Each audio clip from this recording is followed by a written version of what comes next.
Hello and welcome to Better Gaming, the event and podcast series dedicated to all aspects of ethical gambling as we discuss how to make gambling and gaming safe, secure and socially balanced for everyone. Today I'm taking a look at a study undertaken by University of Bristol, and it's all regarding ice hockey in America and the exposure of gambling ads. It's an interesting piece. It's held on The Guardian, which gives you some indication of sort of like the position it's going to hold, but nonetheless, it is a robust piece of research and therefore needs to be discussed. So let's take a look here. So as mentioned, they looked at ice hockey and they found that hockey fans are bombarded with gambling logos and adverts sometimes as often as every 13 seconds during TV coverage of high-profile games, according to the exclusive research shared with The Guardian. Viewers of the June Stanley Cup finals encountered an average of 3.5 marketing messages from betting firms every minute, a new study by the University of Bristol found. So let's cut down into it.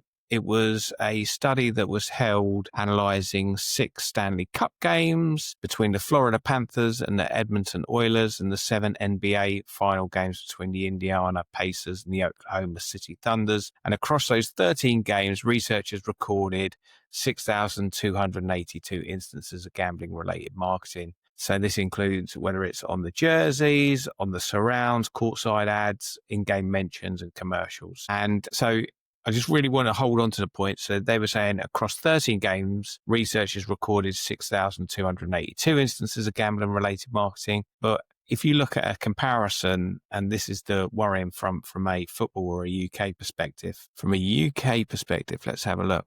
In the UK, a similar study conducted by psychology experts at 4 UK universities in 2023 found that betting logos appeared in as many as 3,500 times during the course of a televised Premier League football match, most commonly on pitchside hoardings.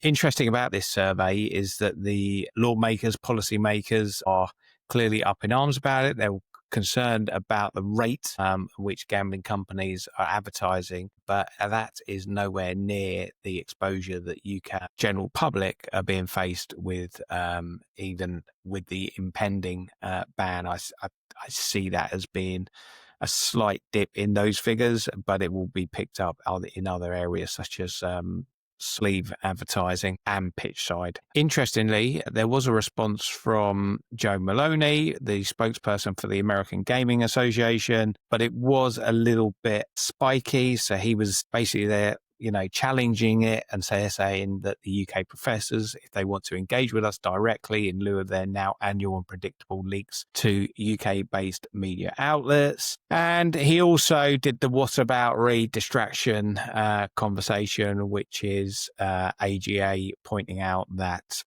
sports betting comprised just 0.4% of total US TV advertising, less than alcohol and pharmaceuticals. So read into that what you will.